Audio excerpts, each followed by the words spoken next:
at this point, it's not really a negotiation anymore. Like, both sides are moving. So I feel like we need to continue to have these conversations, continue to actually have change implemented for us to move on our stance. And so we don't want to, we as players, we don't want to strike. We want to have a season. I love playing basketball. That's all I want to do. But again, there's things that need to be handled, and we want to do it as professionals. That's Paige Bueckers saying the exact same thing Caitlin Clark said months ago.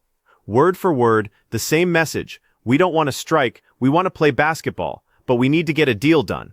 And the reaction? Overwhelmingly positive. Support from fans, understanding from the media, zero controversy. Now let me take you back to January, when Caitlin Clark said almost identical words at the USA basketball camp.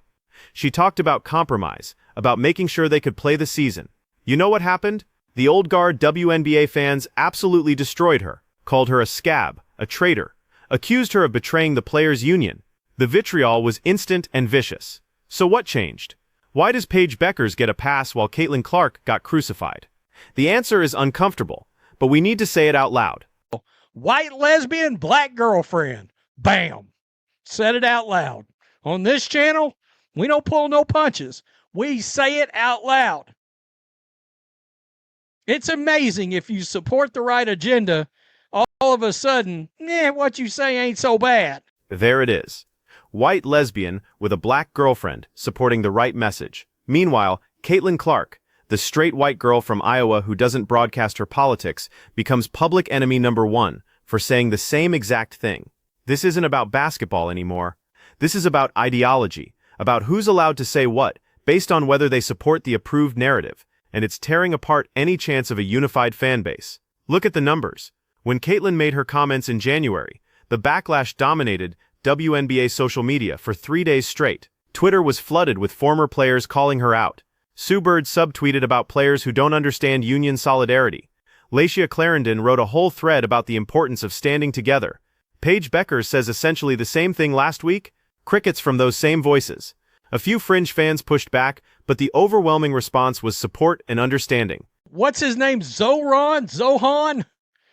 Mundani? No wonder you voted that communist that dude in the office. Good God. Let's just skip over. Speaking of voting him in the office, one of his biggest supporters out here running her mouth about we can't afford rent in New York if we play here. Oh. And then you've got Natasha Cloud on the complete opposite end of the spectrum, complaining that even with a $200,000 salary increase, players still can't afford housing in New York. Let me break down why this argument falls apart under any scrutiny. First, the math. The new CBA proposal would raise the average salary by roughly $200,000. That's before taxes, yes, but even after New York's brutal tax rates, you're looking at an extra $120,000 in take-home pay. The median rent for a one-bedroom apartment in Manhattan is $3,600 a month. That's $43,000 a year. So even after taxes and rent, players would have an extra $77,000 compared to the current deal. But Natasha Cloud wants you to believe this isn't enough, that the middle-class players are still struggling. Here's what she's not telling you. The WNBA season is 4 months long, May through September, then playoffs. These players have 8 months to earn additional income through overseas contracts, endorsements, coaching, camps, or literally any other job. Brock Purdy, the starting quarterback for the San Francisco 49ers, had a roommate and drove a Toyota before his extension. He was making less than $800,000 in one of the most expensive cities in America. Are still not making enough. That middleman potentially still not making enough for housing to also be taken off of the table. You all know this New York market. that $200,000 jump that players are going to make, that's before taxes, that's before what they would have to pay for a potential housing market in the state of New York. So I still am focused on our middleman again. I think it's a starting point. I'm happy with them finally coming back to us with a proposal, but I think there's a lot more that we can do to protect our middleman, even with our jump of salary. The disconnect here is staggering. Natasha Cloud is out here acting like New York's cost of living is the WNBA's problem to solve when she's the one who chose to play there. She could play in Dallas, where that same salary would go twice as far. She could play in Phoenix, in Atlanta, in Indianapolis. But no, she wants to play in New York and have the league subsidize her lifestyle. And here's the kicker. The same fans chanting "Pay the players" at Unrivaled games in Brooklyn, they're the ones who voted in the leadership that made New York unaffordable in the first place. They supported every policy that drove up housing costs, that increased taxes, that made it impossible for middle-class workers to live in the city. And now they're demanding that a league that's never turned a profit somehow fix the problem they created. The cognitive dissonance is remarkable. These fans don't understand basic economics. They don't understand that revenue isn't profit. They don't understand that you can't pay players more than the business generates. And they definitely don't understand that chanting "Pay the players" at an Unrivaled game doesn't magically create money out of thin air. The other thing, let's just start here. Unrivaled's revenue breakdown this season. $4 million in merchandise, a 100% increase. Ticketing, $5 million. Okay, well, we'll get to that in a second. Total revenue, $45 million. 66% increase. Speaking of Unrivaled, let's talk about these numbers they're celebrating. $45 million in total revenue. They're claiming a 66% increase. $4 million in merchandise. $5 million in ticketing. Sounds impressive until you understand what revenue actually means. Revenue is not profit. Revenue is the total money coming in before you pay for anything. Before you pay the players their six-figure salaries. Before you pay for arena rentals at Wells Fargo Center and Barclays Center. Before you pay production costs for TNT broadcasts. Before you pay coaches, staff, travel, marketing, insurance, legal fees. Let me put this in perspective. That Philadelphia crowd they bragged about, 18,000 fans at Wells Fargo Center, if every ticket sold for an average of $100, that's $1.8 million in revenue right there. The Barclays Center game, another $1.5 million. That's $3.3 million from just 2 games, and they're claiming only $5 million total in ticketing revenue for the entire season. Either those numbers don't add up, or a whole lot of those tickets were given away for free. Corporate packages, promotional giveaways, comp tickets to fill the building for TV shots. This is standard practice in sports when you're trying to create the appearance of demand. Paramount just bought the WB that owns TNT Sports, which provides the media rights contract to Unrivaled. TNT Sports is being abolished. There, I said it out loud. Paramount's scrapping it. They're getting rid of it. What's going to happen with Unrivaled then?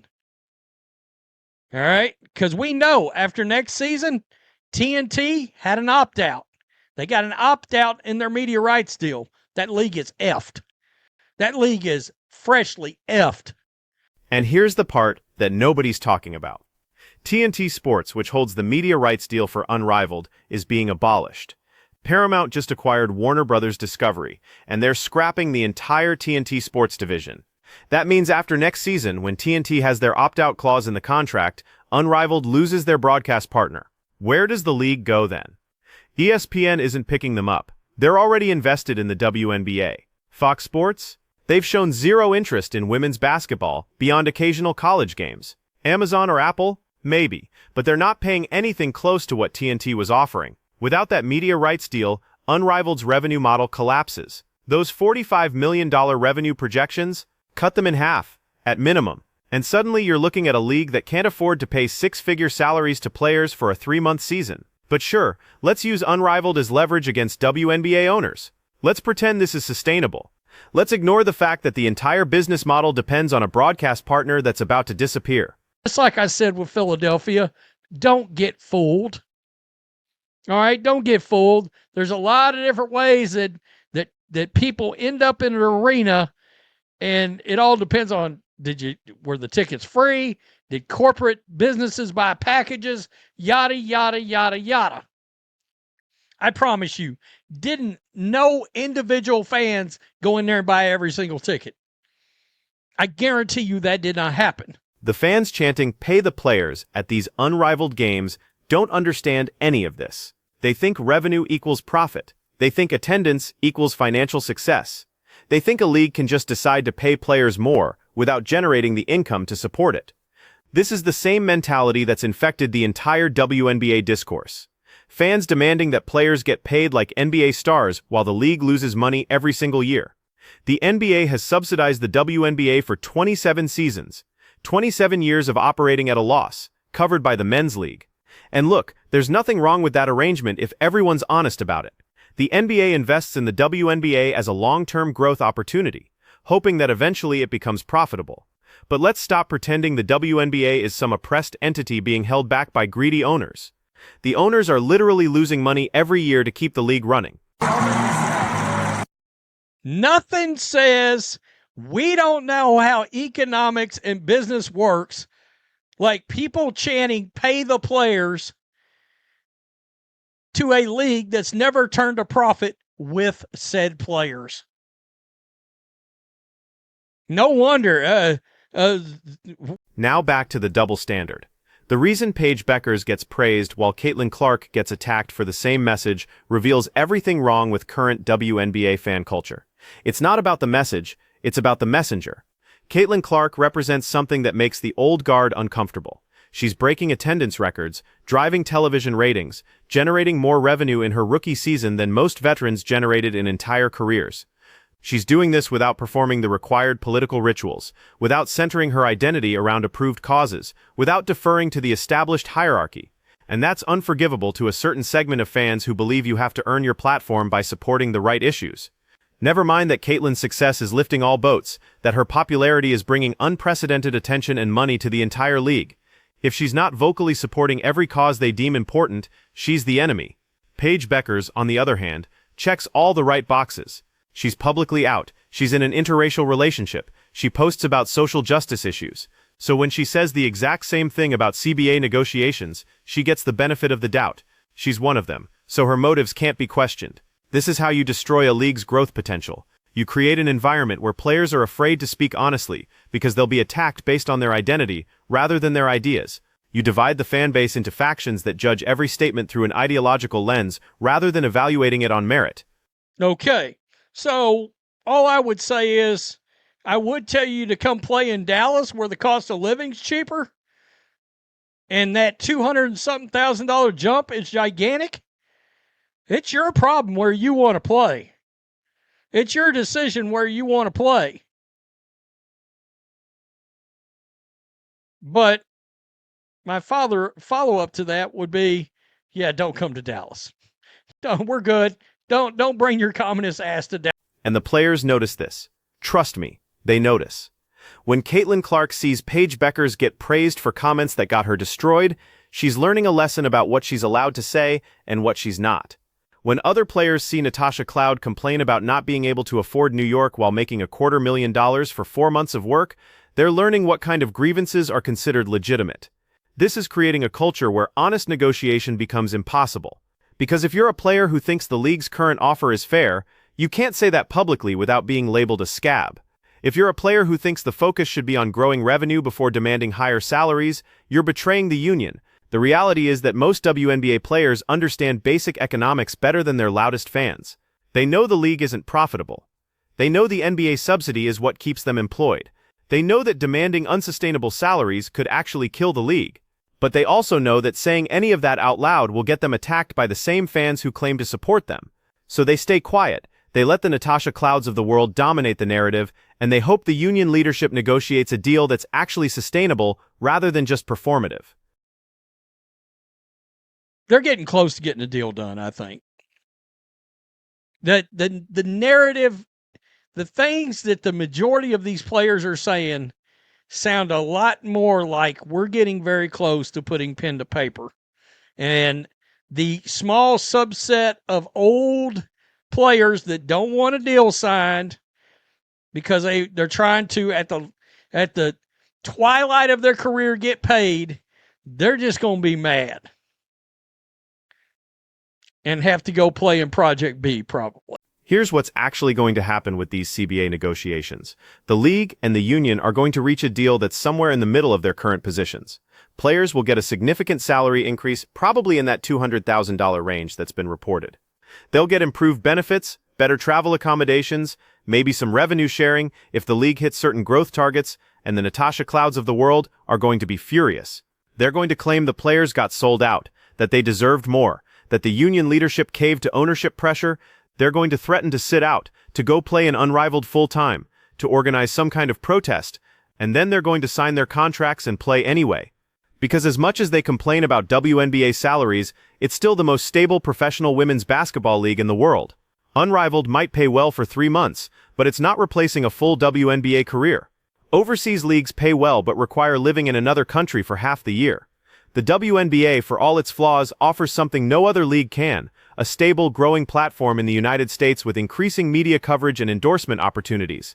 The players who understand this, the ones who are thinking long-term about their careers and the league's sustainability, they're going to accept the deal and focus on continuing to grow the game. The ones who don't, the ones who think they deserve NBA money without NBA revenue, they're going to complain on social media and accomplish nothing.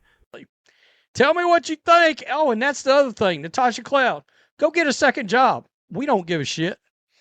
Peace. I'm out. Till next time. Thanks for watching the show. Be sure to like, comment, and subscribe. Be sure to tune in next time on Black and White Sports. And this brings us back to the fundamental question. What's the goal here? Is the goal to build a sustainable, profitable league that can support players with good salaries and benefits for decades to come? Or is the goal to extract maximum short-term value regardless of whether it's economically viable? Because those are two very different objectives, and they require completely different strategies. If you want long-term sustainability, you focus on growing revenue first. You invest in marketing, in youth development, in building a broader fan base. You make smart business decisions about expansion, about media rights, about ticket pricing. You pay players competitively, but not unsustainably, and you increase salaries as revenue grows. If you want maximum short-term extraction, you demand the highest possible salaries right now. You threaten strikes if you don't get them, you use alternative leagues as leverage, and you don't worry too much about whether the economics actually work.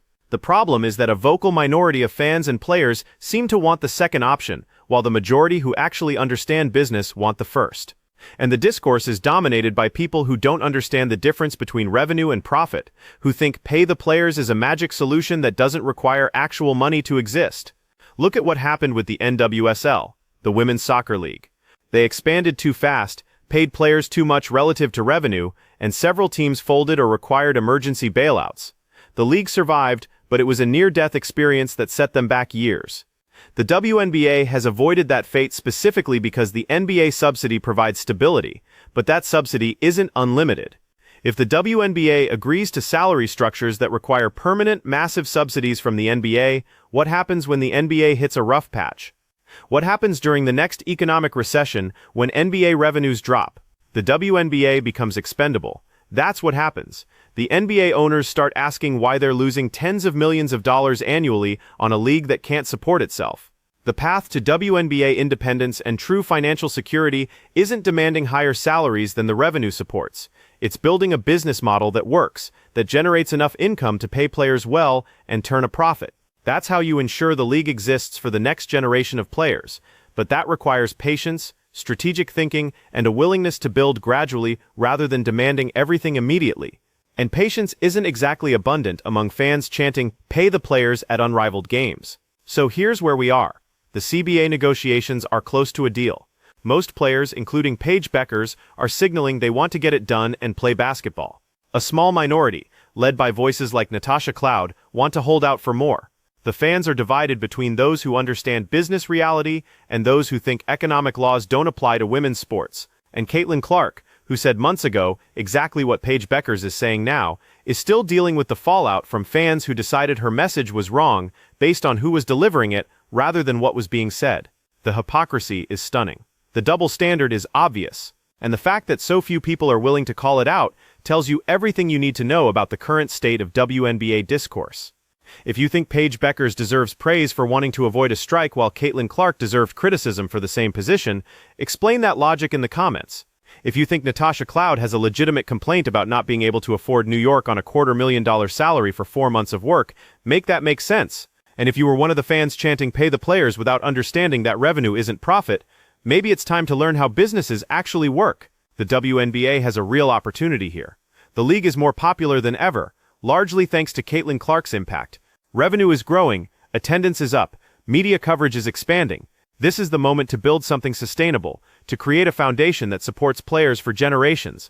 But that only works if everyone involved, players and fans alike, understands